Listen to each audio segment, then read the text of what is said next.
우리는 살아가면서 일상에서 많은 후회를 합니다. 하지만 시간이 지나고 나중에 돌이켜보면 그때의 실수와 실패, 안타깝고 힘겹게 지내왔던 시간들이 오히려 전화위복의 기회가 되었다는 생각을 하게 되는 순간도 있습니다.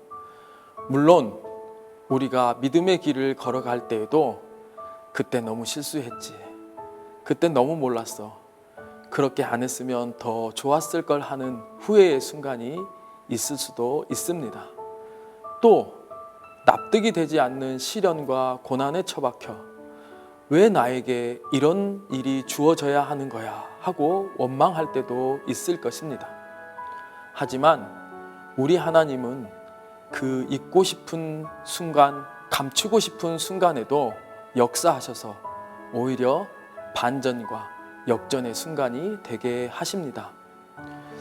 요셉의 삶을 한번 살펴볼까요?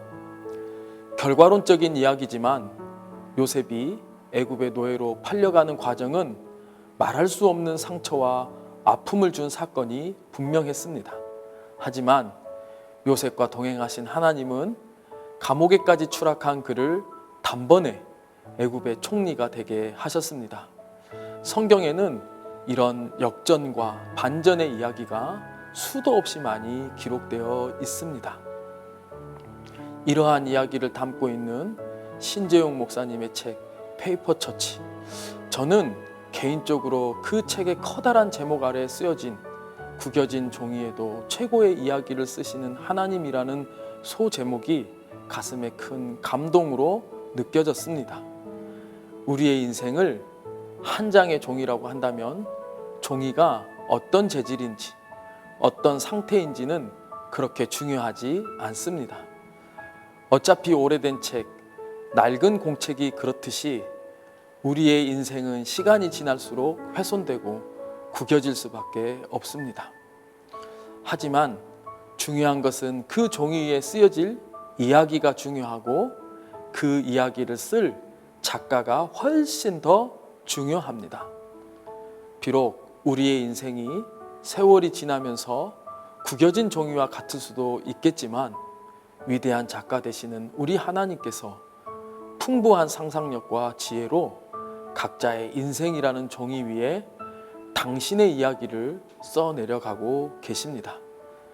그러므로 하나님께 드려진 인생이라면 그 종이의 상태와 관계없이 아주 소중한 이야기들이 쓰여지고 있다는 것을 믿어야 합니다. 물론 그 이야기는 박장대소하게 하는 유쾌한 이야기일 수만은 없습니다. 때로는 가슴을 쥐어짜고 눈물이 멈추지 않는 아픔의 이야기일 수도 있고 상실과 허탈감에 잠을 이룰 수 없는 절망적인 이야기일 수도 있습니다. 하지만 그 모든 기승전의 이야기들이 마지막 책장을 넘길 때는 온몸을 전율케 하는 감동적인 결말이 될 것입니다. 하나님과 동행하는 우리의 인생은 절대로 허무하게 끝나지 않습니다. 가볍게 넘기는 한 페이지 한 페이지가 의미 있는 한 단락이 되고 그 소소한 일상의 이야기들이 결국은 베스트셀러 혹은 시대를 초월하여 감동과 기쁨을 주는 스테디셀러가 되기도 할 것입니다. 무엇보다 하나님은 우리들의 소소한 일상의 진솔한 이야기들을 너무도 귀하게 여기신다는 사실입니다. 사랑하는 여러분, 하나님은 오늘도 구겨진 종이와 같은 인생 위에 위대한 이야기를 쓰고 계십니다. 당신의 오늘은 하나님이 쓰시는 감동적인 이야기의 한 편입니다.